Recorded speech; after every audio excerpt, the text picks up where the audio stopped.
By some measure, I think this is probably the biggest game of the weekend. 3:30 Okay. CBS. It's Georgia minus 10.5 on the road at Tennessee. Man, I think it's Oregon State, Washington, but agreed to disagree. By some measures, depending Yeah. where you live, this game might be a little bit more significant to you, certainly if you're in the Southeast. I had difficulty taking this game seriously. Okay.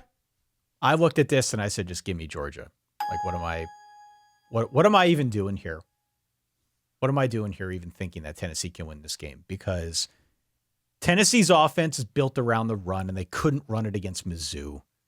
Joe Milton's got a big arm, but their passing game has no big plays.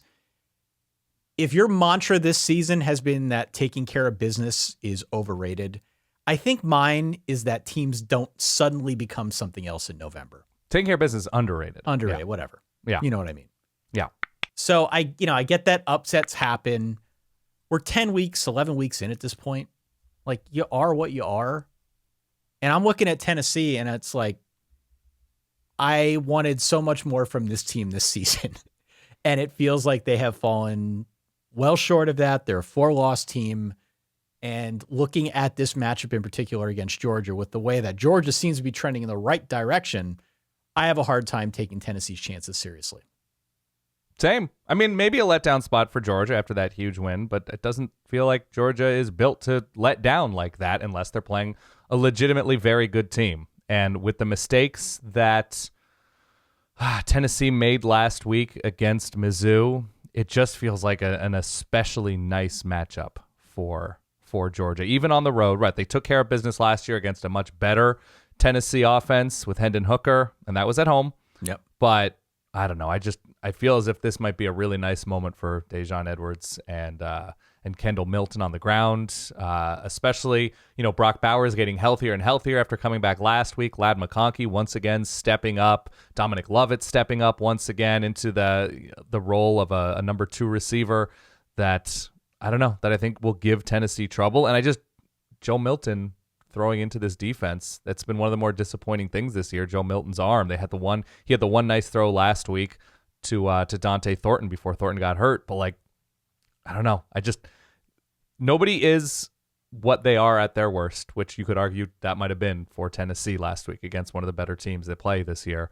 But if we're going to assume Tennessee is better than what they showed last week, it's still pretty short of where Georgia is, like the above average version of Georgia. So I'm going to say Georgia wins this game going away.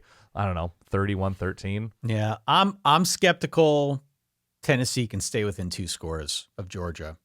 There is nothing in the numbers that suggests that the Vols have a big matchup they can exploit. And you don't even need the numbers. You could just watch Tennessee play football. Watch the games. You just watch the games.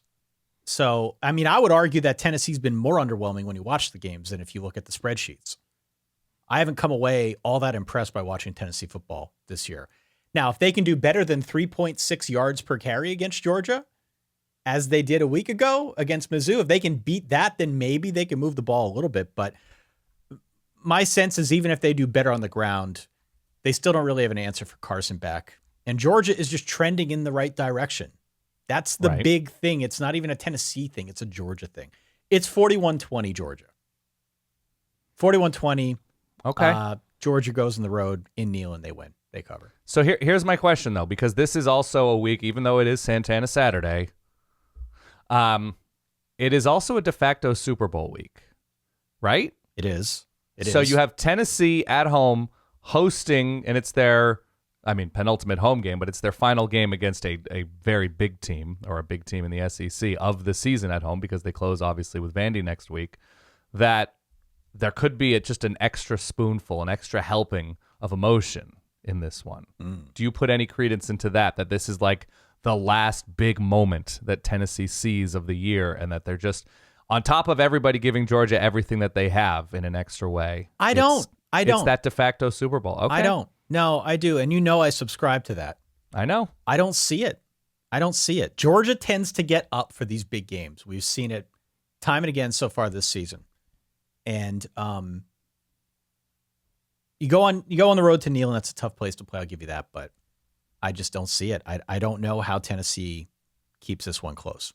They may very well do it. I've, of course, picked Georgia now, which means Tennessee will find a way to keep it close. But yeah, Georgia a little bit beat up on defense as they get healthier on offense. But okay, that's the case. That's the case for a close matchup. But like Joe Milton winning this game is not anything and feel free to replay this clip afterwards. It's not anything I see in the cards at this moment.